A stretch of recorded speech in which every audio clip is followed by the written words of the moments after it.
그 설명은 다시 요약을 필요치 않을 정도로 재미있게 잘 말씀해 주셨습니다. 다음에는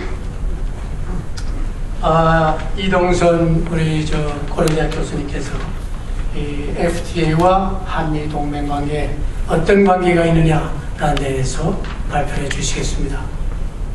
이 교수님 시작해 주세요. 네, 감사합니다. 박용 총장님께서 제가 충격적인 말씀을 드릴 거라고 해주셨는데 사실과 다릅니다. 안심하셔도 됩니다. 그 한미 동맹과 관련해서 제가 생각할 때 가장 흥미로운 질문 중에 하나가 이 한미 간의 FTA가 체결될 경우에 그 FTA가 안보 동맹에 어떤 영향을 미칠까 하는 것입니다. 이 질문과 관련해서는 굉장히 널리 받아들여지는 그런 답이 나와 있습니다. 그것은 뭐냐면 한미 FTA, 줄여서 코러스 FTA가 그 안보 동맹을 현저하게 강화시킬 거라는 것입니다.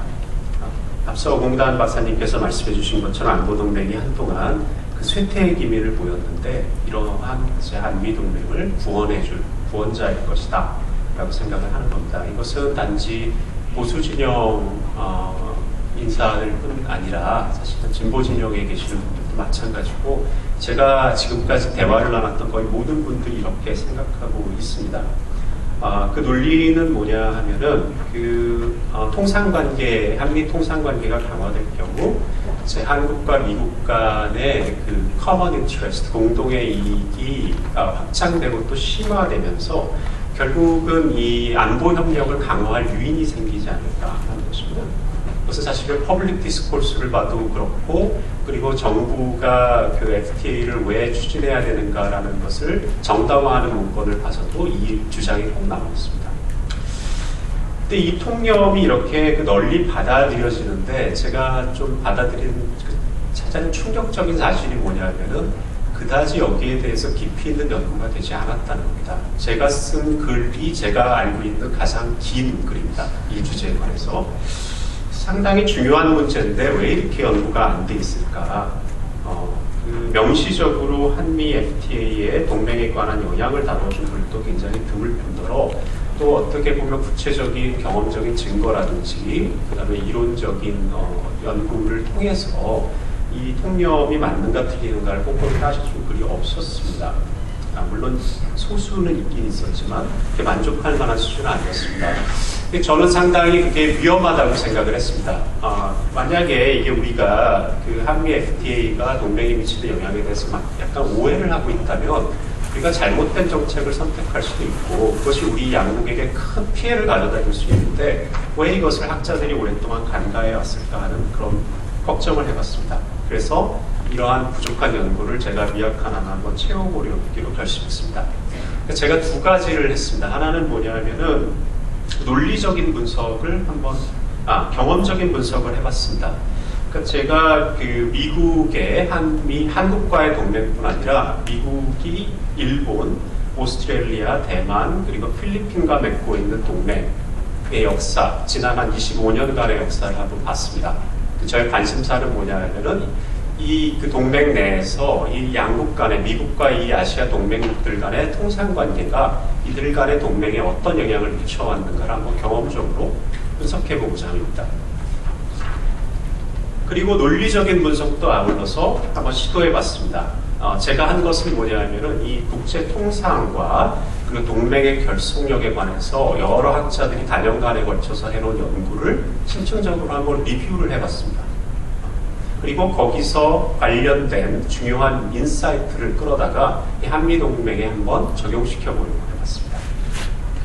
제가 찾은 결과가 무엇이냐 하면은 충격적일지도 모르는데 우리가 믿고 있는 통념과는 달리 FTA는 한미 안보 동맹을 현저하게 강화시켜주지는 않을 거라는 그런 조심스러운 비관적인 결론에 도달하겠습니다.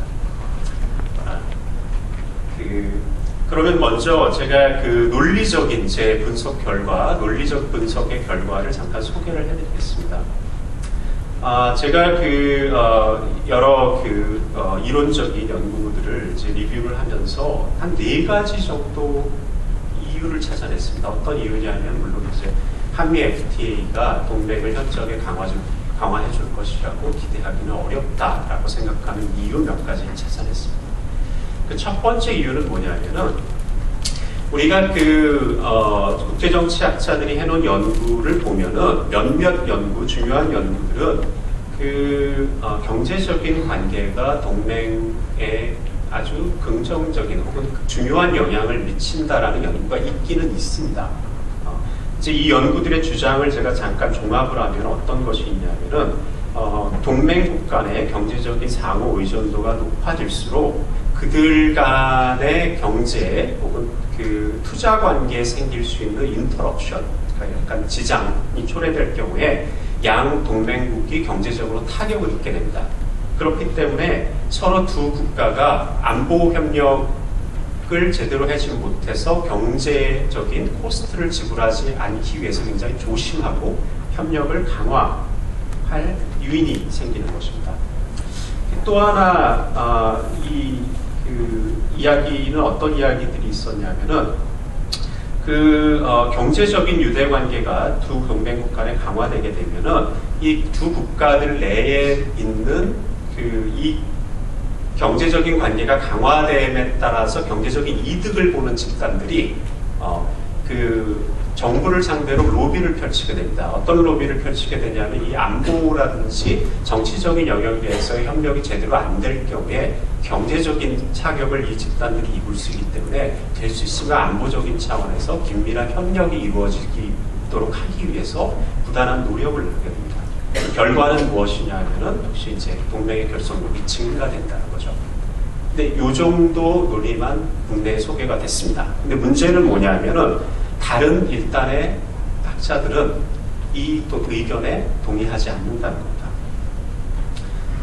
다른 중요한 연구들 결과를 보면은 경제적인 관계라는 것은 안보 동맹에 별로 영향을 미치지 않는다라는 견해가 있습니다.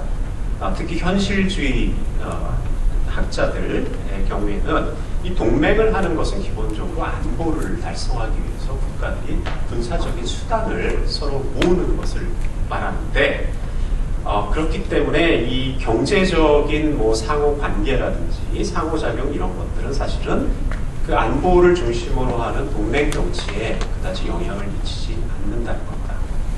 그리고 오히려 사실 동맹과 정치와 경제와의 관계를 논하라 그러면은 이 현실주의 성향의 학자들은 뭐라고 얘기하냐면은 정치가 경제에 우선한다라는 얘기합니다. 자, 이 얘기는 뭐냐면은 통상과 동맹이 관계가 있다면, 만약에 있다면 사실 이 통상보다는 이 안보 동맹이 운전석에 앉아 있다는 겁니다. 이 얘기는 뭐냐면 동맹국은 서로 통상을 많이 할 인센티브를 가지고 있는데 반대로 통상을 많이 한다 그래서 동맹을 강화하거나 동맹을 맺거나 하는 인센티브는 적다라는 겁니다. 자, 현실주의자들의 의견을 받아들여야 되느냐? 그거는 여러분한테 맡기고요. 제가 말씀드리는 건 뭐냐면 우리가 생각하는 것보다는 이 이론적인 리터러처를 우리가 자연히 들여다봤을 때 우리가 가지고 있는 한미 FTA에 대한 통념을 뒷받침하는 이론적 근거가 상당히 컨트로버셜합니다.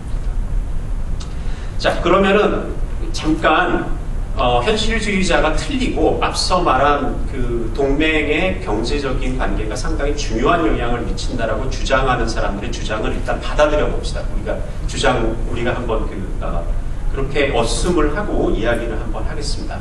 그 주장을 받아들이더라도 우리는 FTA가 한미 동맹을 현저하게 강화시켜주지 않을 거라고 기대할 만한 충분한 이유를 또 발견할 수가 있습니다. 한 가지 이유를 제가 말씀드리겠습니다.